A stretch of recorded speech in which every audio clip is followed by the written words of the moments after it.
युद्ध अक्सर सालों तक चलते हैं, हजारों लोग मारे जाते हैं और पूरी दुनिया इसका असर झेलती है। लेकिन क्या तुमने कभी सोचा है कि कोई वार सिर्फ 38 मिनट में खत्म हो सकता है? 1896 में ब्रिटेन और जंजीबार के बीच हुआ कॉन्फ्लिक्ट इतिहास का सबसे छोटा युद्ध था, जब सुल्तान खालिद बिन बरगास ने ब्रिटिश गवर्नमेंट की कंडीशंस मानने से इनकार कर दिया। इसके जवाब में ब्रिटिश नेवी ने जंजीबार की कैपिटल पर बॉम्बिंग शुरू कर दी। सिर्फ 38 मिनट में जंजीबार की आर्मी पूरी तरह सरेंडर कर चुकी थी।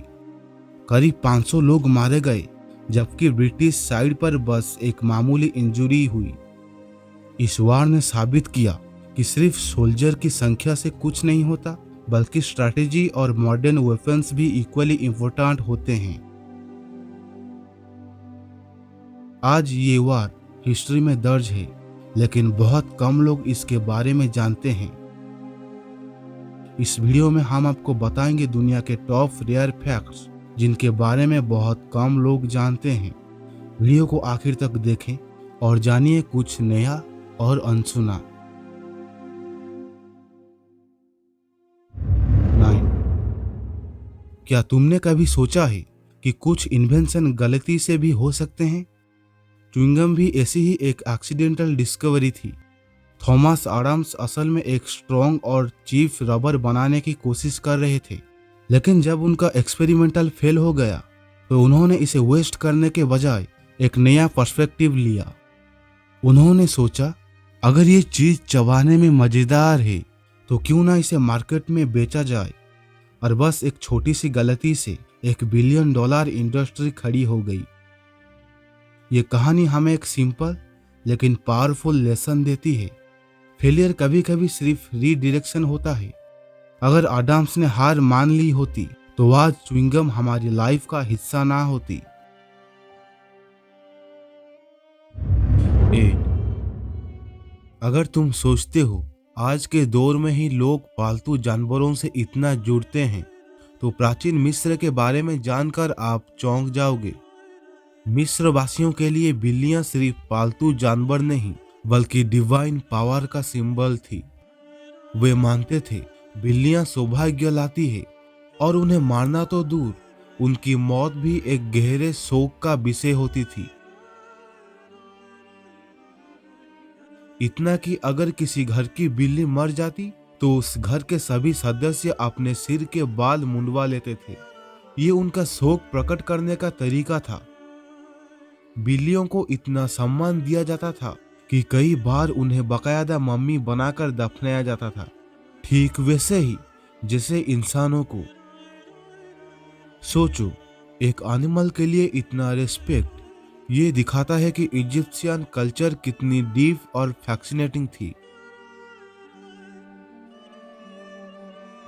7. तुमने कोलोसियम के बारे में सुना होगा, रोम का वह विशाल एम्फी थिएटर जहां कभी ग्लैडिएटर्स की भयंकर लड़ाइयां होती थी। लेकिन क्या तुम जानते हो कि यहाँ सिर्फ तलवारों से ही नहीं, बल्कि असली जहाजों के साथ समुद्री लड़ाइयां भी होती थी। रोमन इंजीनियरिंग इतनी एडवांस थी कि वे पूरे कोलोसियम को पानी से भर देते थे और उसमें असली जहाजों के साथ सी बैटल्स की सिमुलेशन करते थे। इसका मकसद सिर्फ एंटरटेनमेंट नहीं था, बल्कि रोमन सिटीजन्स को नावी की स्ट्रेंथ और स्ट्रैटेजीज दिखाने का तरीका भी था।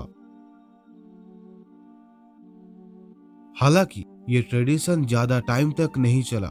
जैसे जैसे कोलोसियम की स्ट्रक्चर्स में चेंजेस हुए, पानी भरने की सिस्टम बंद कर दी गई। लेकिन सोचो, 2000 साल पहले लोग एक स्टेडियम में बैठकर रियल नेवल बैटल देख सकते थे। ये प्रूफ है कि रोमन्स की इंजीनियरिंग कितनी फ्यूचरिस्टिक थी और क्यों आज भी कोलोसियम दुनिया के सबसे आइकॉनिक हिस्टोरिकल मॉन्यूमेंट्स में से एक माना जाता है। 6. अगर तुम सोचते हो कि Guinness book of world record शुरू से ही सिर्फ रिकॉर्ड दर्ज करने के लिए बनाई गई थी, तो पूरी कहानी कुछ और है। 1955 में गिनीज ब्रूअरी के मैनेजिंग डायरेक्टर ह्यू बीवर एक डिबेट में फंस गए। सवाल था, यूरोप का सबसे तेज उड़ने वाला पंछी कौन सा है? जब उन्हें इसका कोई ठोस जवाब नहीं मिला तो उन्होंने सोचा, क्यों ना दुनिया की सबसे बड़ी अचीवमेंट्स और यूनिक फैक्ट्स को एक जगह कलेक्ट किया जाए। यही से Guinness book of world record का आइडिया आया, जो आज एक ग्लोबली प्रेस्टिजियस बुक बन चुकी है। ये सिर्फ किसी का नाम दर्ज करने की बुक नहीं, बल्कि ह्यूमन कैपेबिलिटीज, वंडर्स और अनबिलीवेबल फीट्स का डॉक्यूमेंटेशन है। कभी एक साधारण डिबेट से जन्मी ये किताब अब करोड़ों लोगों के लिए क्यूरियोसिटी और इंस्पिरेशन का सोर्स बन गई है। हाय, अगर तुम सोचते हो कि इजिप्ट के सबसे फेमस क्वीन क्लियोपाट्रा असल में इजिप्शियन थी, तो ये एक बड़ी मिसअंडरस्टैंडिंग है। क्लियोपाट्रा का जन्म भले ही इजिप्ट में हुआ था, लेकिन उनका ब्लड लाइन इजिप्शियन नहीं बल्कि ग्रीक था। उनका परिवार टोलेमिक डायनेस्टी असल में अलेक्जेंडर द ग्रेट के जनरल्स में से एक की संतान था, जिन्होंने ग्रीस से आकर इजिप्ट पर रूल किया। यानी क्लियोपाट्रा इजिप्शियन सिंहासन पर बैठी जरूर थी, लेकिन उनका रूट्स इजिप्ट की नहीं थी। इसके बावजूद क्लियोपाट्रा ने इजिप्शियन कल्चर को पूरी तरह से अपनाया और खुद को इजिप्शियन के असली लीडर की तरह रिप्रेजेंट किया। उन्होंने इजिप्शियन लैंग्वेज सीखी, जो उनके राजवंश के किसी और रूलर ने नहीं किया था, और खुद को गॉडेस आइसिस का अवतार बताया।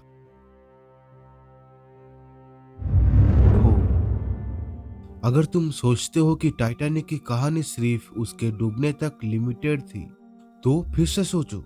असल में टाइटैनिक के ओनर्स ने उसके बचे हुए लोगों और यात्रियों के लिए एक और जहाज बनाने की योजना बनाई थी, जिसका नाम होता टाइटैनिक 2। ये शिप पहले से ज्यादा सेफ और मॉडर्न टेक्नोलॉजी से तैयार होने वाला था, ताकि पिछली ट्रेजेडी दोबारा ना हो। लेकिन हिस्ट्री ने एक अनएक्सपेक्टेड टर्न ले लिया। 1914 में शुरू हुए फर्स्ट वर्ल्ड वॉर 2 ने इस प्रोजेक्ट को पूरी तरह से रोक दिया। वार की वजह से फंडिंग बंद हो गई और टाइटैनिक 2 कभी बन ही नहीं सका। अगर ये शिप तैयार हो जाता तो शायद ये समुद्री सफर के इतिहास को बदल सकता था, लेकिन किस्मत को कुछ और ही मंजूर था और टाइटैनिक एक ऐसी दास्तां बन गई जिसे दुनिया कभी नहीं भूल सकती। 3. नेपोलियन बोनापार्ट, जिनके बारे में कहा जाता है कि वो यूरोप के सबसे महान जनरलों में से एक थे।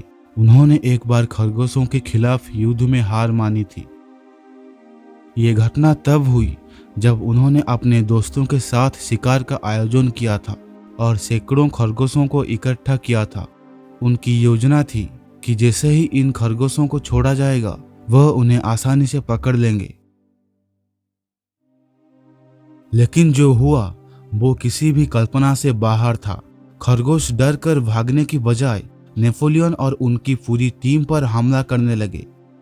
ये मासूम से दिखने वाले छोटे जीव, जिसे वे शिकार समझ रहे थे, उन्होंने एक महान सेनापति और उसकी पूरी सेना को अपने सेना के सामने भागने पर मजबूर कर दिया। ये कहानी हमें ये दिखाती है कि कभी कभी सबसे छोटी दुश्मन भी सबसे बड़े विजेताओं को अपनी शक्ति से हराने में सक्षम हो सकते हैं। 2. जब भी हम मून की बात करते हैं तो ज्यादातर लोग सिर्फ वहां लगाए गए अमेरिकन फ्लैग को याद करते हैं। लेकिन क्या तुम जानते हो कि वहां सिर्फ फ्लैग ही नहीं बल्कि 100 से ज्यादा ऑब्जेक्ट्स पड़े हुए हैं। अपोलो मिशन के दौरान एस्ट्रोनॉट्स ने वहां कई साइंटिफिक इक्विपमेंट, कैमरास और यहां तक कि गोल्फ बॉल्स तक छोड़ दी थी। ये ऑब्जेक्ट्स न सिर्फ स्पेस एक्सप्लोरेशन की यादगार है, बल्कि साइंटिफिक रिसर्च के लिए भी काफी वैल्यूबल है। दरअसल इनमें से कुछ इंस्ट्रूमेंट आज भी डाटा ट्रांसमिट करते हैं, जिससे साइंटिस्ट को मून के एनवायरनमेंट और सरफेस के बारे में नई इंफॉर्मेशन मिल रही है। भगवान। आज जो रोम का कोलोसियम हमें धूल और पत्थरों के रूप में नजर आता है, वह कभी चमचमाता सफेद रंगमरमर से बना था। ये इमारत न केवल अपनी भव्यता के लिए प्रसिद्ध थी, बल्कि ये रोम के ग्लोरियस पास्ट को भी शोकेस करता है। लेकिन जैसे जैसे समय बीतता गया, इस महान हेरिटेज के स्टोन्स चोरी हो गए और नेचुरल डिजास्टर ने इसे कमजोर कर दिया। अब जो बचा है वह केवल जर्जर संरचना है, एक याद जो हमें ये सिखाती है कि असल ताकत हमेशा स्थिर नहीं रहती और समय के साथ किसी भी चीज का रूप बदल सकता है, चाहे वो रॉयल एम्पायर हो या कोई भी हिस्टोरिकल मार्वेल।